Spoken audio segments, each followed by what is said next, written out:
Hello, hello. How are you doing? Happy Tuesday. This is Anna Stropnik coming to you live from Fort Lauderdale. Let's see, who do we have on watching today? Type in where you're watching this from. Type in if you're anywhere from Florida or Caribbean. I would love to see how you're getting prepared for this hurricane that is coming, that is gonna hopefully not gonna be as bad as it seems to be right now. So hope you're all safe and getting prepared to have enough water and supplies for the week. So I don't know if I have anyone from Florida. Type in if you're from here.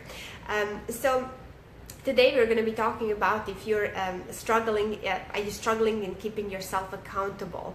And if this is the first time you ever watch any of my videos, my name is Anna Stropnik. I help people create a side stream of income working from home in health and wellness, and I also help them reach their time and financial freedom.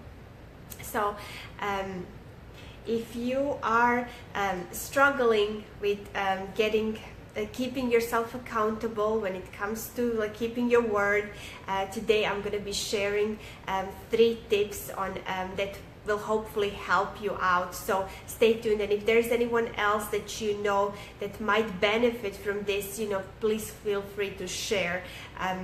So I would love to help you out. And let's get started. So do you set your goals and when you don't reach them, and then you say to yourself, oh, it's okay, and you kind of justify why you didn't make them, and still make excuses why that was not possible for you, and you just carry on with your week, with your month, with your whatever. So it's not okay to do that. I must say I have this from when I was a child. Every time I wouldn't achieve something that I wanted to achieve, my parents would always pat my shoulder and say, oh, it's okay, you'll get it next time, or whatever. They made it it's okay to fail in something, but it's really something that is in your mindset. If that's the way you're brought up, if how your parents were telling you, it's sometimes better if they are really encouraging and really trying to keep you accountable to your word, and actually it will help you achieve where you need to go. So when it comes to self-limiting belief, that's one that I have, that I was struggling with.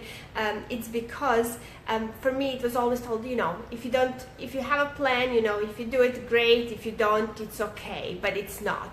So let's talk a little bit about how you can overcome that, because if you're not stretching yourself, if you're not achieving those goals, and if you're always it's just okay, you are not going to grow. So think of yourself as a rubber band, the regular rubber band.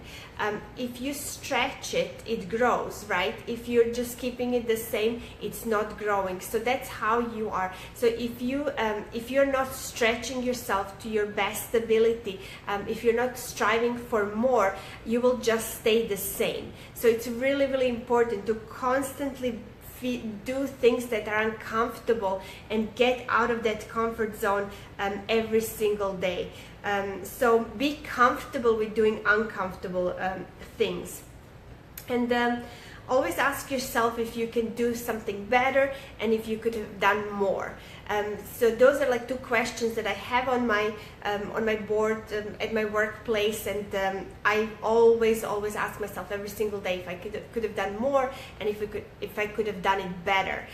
So it's really good to analyze yourself, analyze your actions, because that will really help you to find a solution, to find a better way, because there's no such a thing as failure. It's just error and try. So you can by analyzing your failures, you can actually get to the possible solution and the way to succeed. But if you just don't analyze it, it may take you a little bit longer to achieve that. So let's get straight into it. So I'm going to share tip number 1, in how to keep yourself accountable. Altogether, I will be sharing 3 tips today. So who is ready for this? Type in number 1 in the comments below. So what is the number 1 thing that will help you to keep yourself accountable? So number 1 thing is to keep your word. So whatever you told yourself you're going to do, make sure you do it. So don't, your word is very important. Don't say it's okay, it's going to be next time you're going to do it. It's that inner battle from, your inner voice telling you, it's okay, and, it wants you to stay where you're at, where you're comfortable, and then it's your strive to grow, and your that is that gut feeling, that intuition that you have to listen to. So always, pay attention to those inner voices that are telling you that something is not possible, that doubt, that fear, and don't listen to it. Ignore it as much as possible and just do it anyway. So the way you can do it is really to honor your word, and just really always make sure whatever it is that you accomplish everything that you say that you were going to do. So don't let that voice of doubt and fear and insecurity win. Be the one who actually wins. So that's my tip number 1. Hope you like it. Let's get into tip number 2. So to keep yourself accountable, especially if you're struggling with this, tip number 1 is to keep yourself accountable. Honor your word, to do what you say you were going to do. So the tip number 2, type in the comments too if you wanted to hear that, is to find an accountability partner. So who can that be? Accountability partner is anyone who you connect with, who has things in common with you. You have similar goals, and you will keep each other accountable. So instead of you, writing down on a piece of paper what you're going to do, and nobody knows that, and then it comes to the end of the week and you don't achieve that, and you're just the only one to know, right? But if you have that accountability partner, my idea is to actually write that list on Monday, the things you're going to accomplish that week, or if it's daily or whatever, and send it out to each other, and keep each other accountable, and, call each other up and say, have you called this many people? Have you done this? Have you done that? It's really going to keep your game going, because you're not going to have that little voice in your head telling you it's okay, today you're tired, or whatever.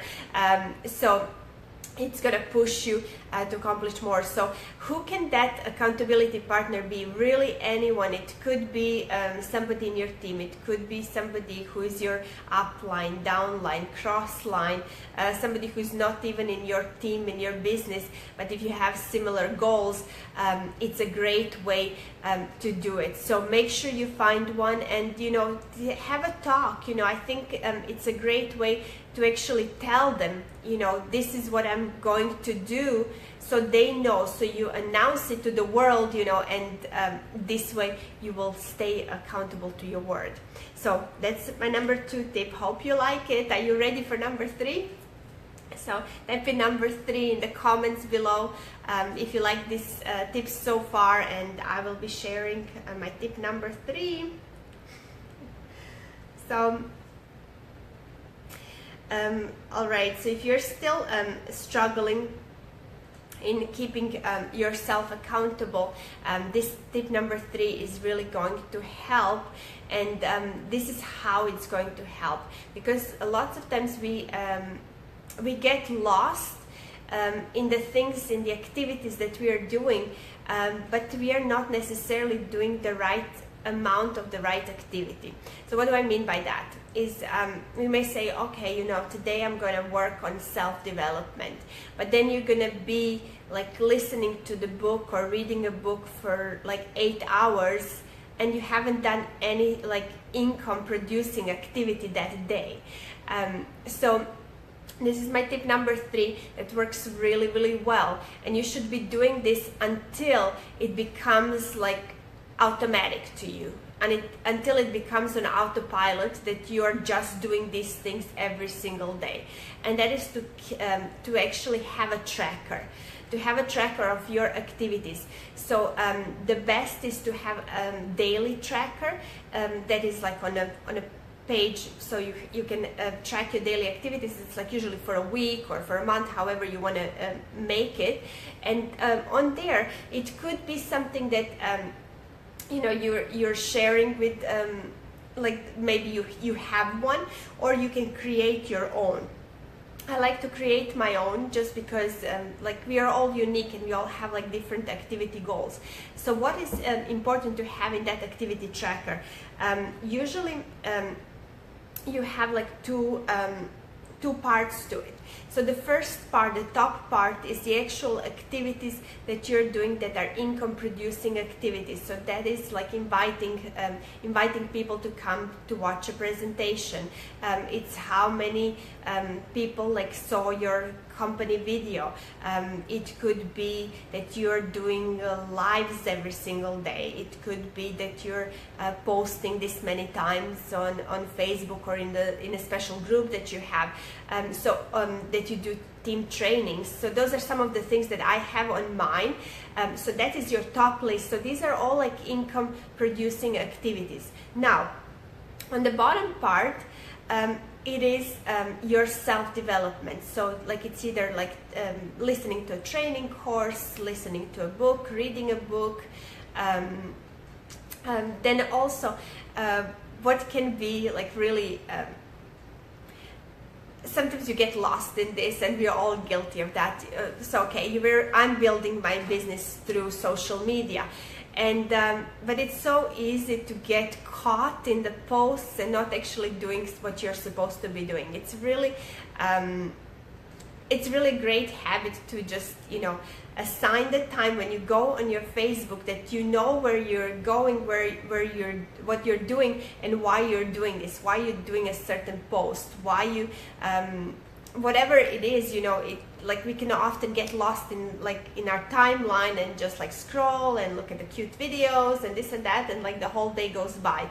The same is with books. I was just listening again to my How Not to Die book, and then I looked at the time and I'm like, I've been listening to this for way too long today. It's a long book, it can wait until tomorrow because I want to get something done today. So yeah, that is the thing. So when you have that activity tracker sheet, if you don't have one, feel free to message me. I have a few that I like to use, and I can send you a copy, or we can chat about it. So the reason why that's important to actually, so you can have the idea what it is, that your top part, so your income producing activities, is actually higher, always needs to be a higher number than your self-development. It's important as well, but it's not going to take you very, especially when you're first starting.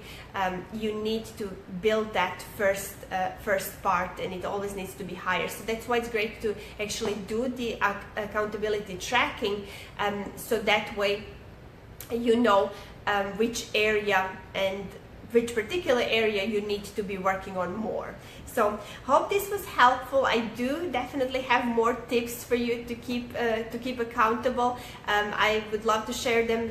Feel free to message me, and also if you like a copy of the tracker as well. So hope you're having a good day, and keep safe. Get ready for this hurricane if you're here in Florida, and I'll see you all tomorrow. Bye.